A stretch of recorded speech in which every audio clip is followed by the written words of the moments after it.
Fire sprinkler systems were invented over 120 years ago.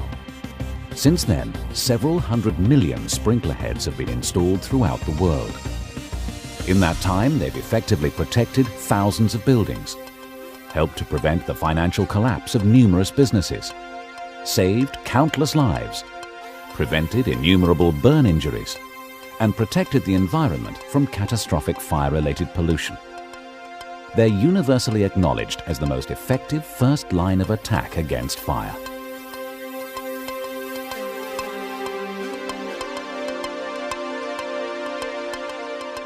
The world's first rules for the design and installation of automatic fire sprinklers were written in the UK by John Wormald in 1885.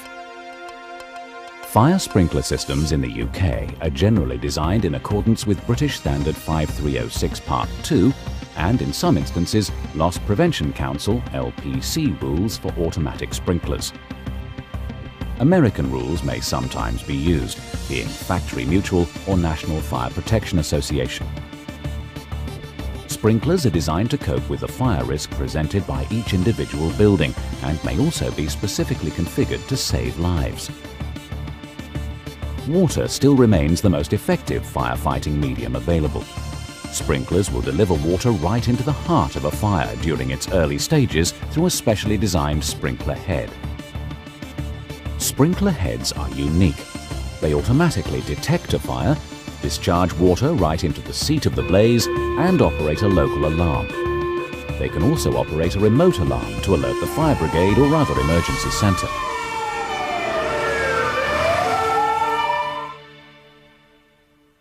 A typical sprinkler head comprises a threaded body to connect to pipework, with a valve seal to hold back the water.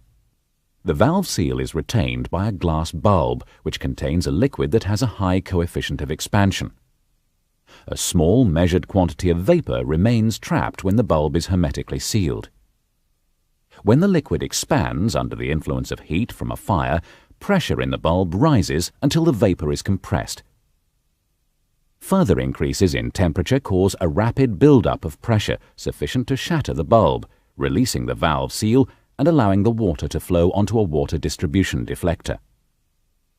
This results in an even distribution of water droplets in a predetermined pattern over the fire.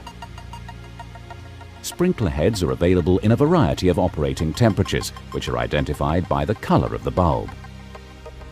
The specifier has a vast array of sprinkler heads available to him. Each type of head is designed to cope with different fire risks, different operating temperatures, and different operational requirements. The British Standard defines fire risks as light hazard, ordinary hazard, or extra high hazard. Generally, as the hazard increases, so does the water discharge or density discharge. Conventional sprinklers can be mounted in either the upright or pendant position, with a deflector designed to spray a proportion of the water discharged onto the surface of the ceiling. Spray sprinklers in upright or pendant positions are used for applications where all the water needs to be discharged downwards. Sidewall sprinklers are primarily used to keep ceilings clear of pipework for aesthetic reasons or to avoid having to disturb existing ceilings when installing. Each sprinkler protects up to 17 square meters in light hazard fire risks and 9 square meters in ordinary hazard fire risks. Sidewall sprinklers with extended coverage are specifically designed to give an extended coverage of water distribution, with one sprinkler able to protect an area of up to 21 square meters. This type of sprinkler must have a quick response bulb. In a fire, few deaths result from direct contact with flames. The greatest threat comes from inhalation of the products of combustion, such as carbon monoxide, hydrogen cyanide, hydrogen chloride, other toxic gases, and the associated heat.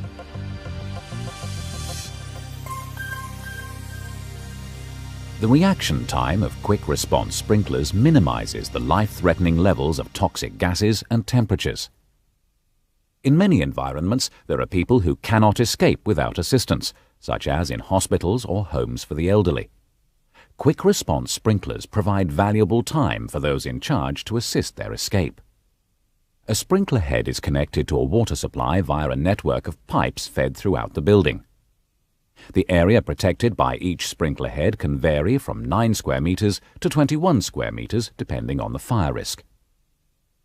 The pipework is hydraulically designed to ensure the correct flow and pressure of water is maintained at each sprinkler head. The water supply to the system can be fed from the town main for light to medium fire risks, such as residential, offices, hotels, and light manufacturing and commercial occupancies. For high fire risk areas, such as heavy manufacturing and warehouse storage, a pumped supply from a water storage tank or reservoir is normally necessary.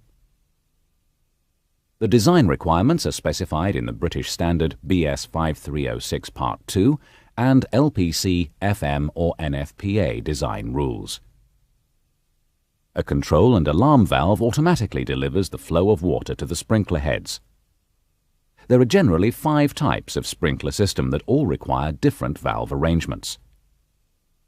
A wet system is where the pipework is permanently charged with water and used to protect premises where temperatures are unlikely to fall below freezing point. Where the ambient temperature may fall or be below freezing point, the presence of static water in the sprinkler pipes is clearly undesirable. In this situation, a dry system can be installed in which the pipework is charged with compressed air. When a sprinkler operates, the compressed air is released and the control valve opens, allowing water to flow into the pipework and to discharge from the operated sprinkler heads. An alternate wet and dry system, as the name implies, allows the system pipework to be alternately charged with water in summer and with air in winter, when there is a risk that the ambient room temperature can fall below freezing. Pre-action systems are comprised of a standard sprinkler system and an independent electrical system of heat or smoke detectors installed in the same areas as the sprinklers. On receipt of a signal from 2 or more detectors, the main control panel automatically opens the control valve, allowing water to flow into the sprinkler pipework. Water is only discharged when the individual sprinkler heads reach their operating temperature. Any physical damage to a sprinkler in a non-fire situation will not result in water discharge, but will cause both visual and audible alarms to be raised at the main control panel only. A deluge system, unlike any other typical sprinkler system, is designed specifically for high-hazard applications with fast fire growth potential. The deluge valve is actuated by a separate detection system responding to a fire.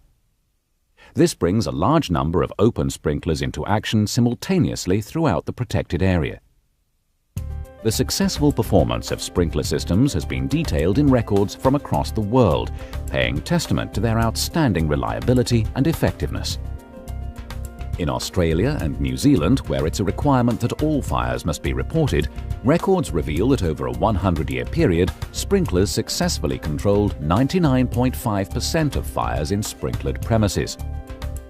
Statistics collated in Europe over the last decade are remarkably similar, showing that in fully sprinklered premises, 99% of all fires have been controlled by the sprinkler system. The reason sprinklers are so effective is because they attack the seat of the fire before it has time to grow and spread. There's no excessive use of water. In Germany, for example, 86% of fires in sprinklered locations have been controlled by 5 or fewer heads. In the UK, it's reported that of the fires in sprinkler-protected buildings over a 10-year period, almost half were controlled by 1 or 2 sprinkler heads only. Fire brigades, local government authorities and politicians alike have all seized upon these statistics. This has generated numerous campaigns for sprinklers to be installed in applications that could only ever have been dreamt about when sprinklers were first commercially launched over 120 years ago. That's because sprinklers are unique. They not only detect a fire and raise an alarm, they operate to control it and in many cases extinguish the fire before the arrival of the fire brigade. Only the sprinkler heads closest to the fire operate. Water is discharged by a sprinkler directly onto a fire at a rate of a minimum of 60 litres per minute, in comparison with an unsprinkled building where the fire brigade using only 1 fire hose could discharge 500 litres per minute. The fire will also be much larger, as it will have grown for at least 10 minutes before the fire brigade arrive, so the likelihood is that more than one hose would be used. Worldwide research shows that of the 40 million sprinklers installed every year, only 2 may operate accidentally. This is because every head is individually tested before leaving the manufacturer. Sprinklers are economical to install. For example, in the case of office blocks and hotels, the sprinkler system would cost about the same to install as a quality carpet for the equivalent area. Sprinkler systems will have a lifespan of at least 25 years, probably 50 years. Some systems are still in use today that are over 120 years old. The threat from fire will never change. It will always be with us, endangering life, property, and the environment we live in. Fire sprinklers will protect us and future generations. Fire sprinklers. Protection for life.